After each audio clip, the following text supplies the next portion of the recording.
What's up, everyone?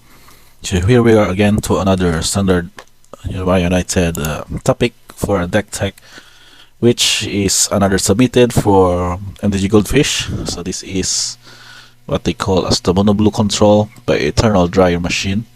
A very unique username for this one.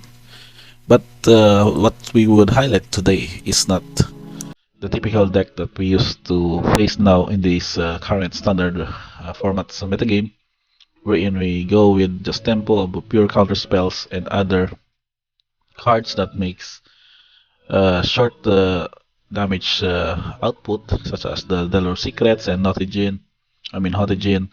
But for this time, we go with the slower version. But I think it would still go with the late game hard counter spells to make sure that all of these are fairly negated for this setup.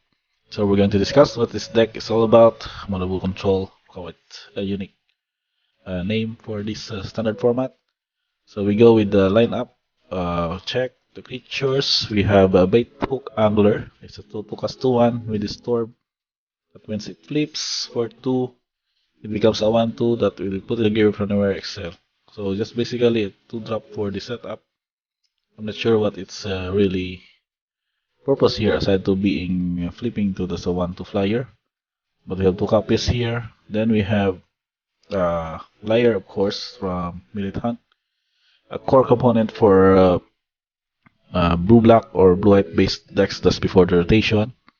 And that's its ability wherein spells can be countered, each instant and sorcery card in the graveyard has flashback, and those flashback cost is equal to its card's mana cost. So we're having only for 3/4, making sure that you can basically put out the rest of your sorcery instance that you can play out later on from your graveyard. So 3 copies of this. I might again retract the statement earlier because most of the setup of this deck is just basically going with just make disappear and spell pierce as its counter spell, whereas the rest are just purely card draws and invoke domains for late game gameplay of getting control of target artifact or creature of the opponents. Now going back for the creatures, we have Overwhelmed Archivist. It is a common from Midnight Hunt to cast 3/2. When there's no field, you draw a card and then discard a card. Basically, can cancel out Psyching or recycles a card in your hand. And then later on, you can pay it 4 for this Storm, wherein you get this card Archive Haunt. So this is a 2/1 flying that attacks, draw a card, and discard a card. And if you put it to graveyard from anywhere, it's an extent. So another card to make sure that you can filter out the rest from, for example, some extra basic lands, and also some of the cards that also has Disturb, which you can also cast for its Disturb cost in the late game. So this one is another example. So still a good attacker in its sense because it is a 2/1 flyer and basically evasive in the setup. So along with it, with these 4 copies, we have a reality ship, I mean. This is a 2/0 equipment creature from Kamigawa Dynasty. So you may look at the card at the top, card with library anytime, and as long as the reality chip is attached to a creature, you may play lands and cast spells from the top of the library. So we can configure it, you can equip it to another creature you control to make that ability activated and playing lands and casting spells from the top card library. So basically you can just curve out and reconfigure it to one of these creatures, this Bait Hook or this Archivist, to make the setup. Now for the instance, we have 21 spells, so which we will check each. Consider is just a basic card draw filter that is very popular in this metagame in standard, and also Fading Hope. This one to cast and summon with Scry for the mana ability targets of 3 or less, making sure that the extra Scry is very essential in most matchups that can filter out unnecessary cards, and also to straighten out your draws. Next, we also have Take Up to Make Disappear, as I mentioned earlier. This is the counter spell setup of the deck, and along with Spell Pierce, of course, and then 4 copies of Otherworldly Blaze. Now, if you're going to check this is another instant card draw, but looking at the top 3 cards of the library and putting the graveyard is just another way to fill up most of the cards that maybe you can use later on for layer to go with the flashback.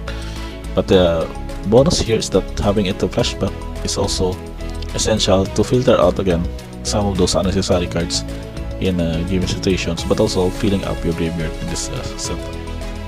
Now with the Underworld Gaze cover 4 copies, it's also partnered with 4 copies also of Tears for Discovery, wherein you draw 3 cards and then discard 2 cards unless you discard a basic land card. So the only drawback here is that the basic land card is the condition to make sure that you will not to discard 2 non-land cards or maybe another card in the setup for the deck. So basically this will really fit in mono blue deck because of these conditions that can basically confined with. But the main, probably the main of this setup of the late game is the Invoke the Winds card. The blue Invoke from Kamigawa no Density. It will gain control of target creature or artifact and tap it, and this would be very relevant in most scenarios wherein you can just gain control of a Shield Dread or gain control of a relevant artifact, maybe a Reckoner Buster from an opponent. You can just use it to grow more cards from the deck and also have it to become an attack later on. But basically most late game creatures in this standard format are very vulnerable to be targeted by Invoke the Winds. So these 3 copies, making sure you can just draw out of them, and by the time you could have enough mana, you can just cast it for the sorcery and later on have layer to flashback it also for the same mana cost of 5. Now for this basic setup, we have lands of 25. Just basically go with just 23 islands and 2 Otawara the Soaring City, which is you can use the channel to return any viable target, other artifact, enchantment creature, planeswalker, solar sand, and will cost 1 less to activate for each legendary creature you control. By what I initially assume, this can basically be like a slower mono blue as compared to the popular one that we have that you can just basically out-tempo opponents. But this one would not really rely on countering their spells, but also making sure that you can survive the early attack. You can set up your layer or your Overwhelm of Beast to jump early damage and just disturb them later on, or have the reality chip reconfigured to another of your creatures to make sure that you can chain cards from the top card of the library, and also use cards like Underworld Grace to rearrange them, and making sure that the reality chip will also benefit of playing them from the top card of your library. So I think it would go really in the long game on basically having the opponents cast their best creature or artifact and you basically getting control of them and you set against their setup. By category, I'm not really sure if we'll see a gameplay of this, but if you really like to try, you can just get a copy of this or screenshot this video on what the deck would look like and do some non-rank testing of this in Arena or MTGO.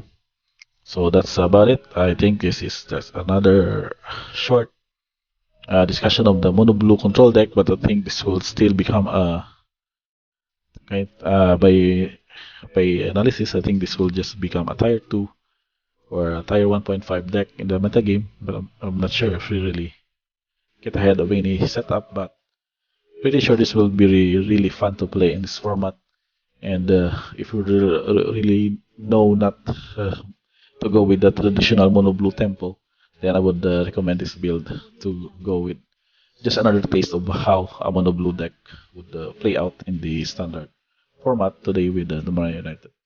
So that's about it for this deck list. I do hope you check this video. If you do, just click like and subscribe for more MTG content, other box openings, booster packs, and related MTG strategy and news also. That's about it for checking this video. Thank you for watching, and until the next time.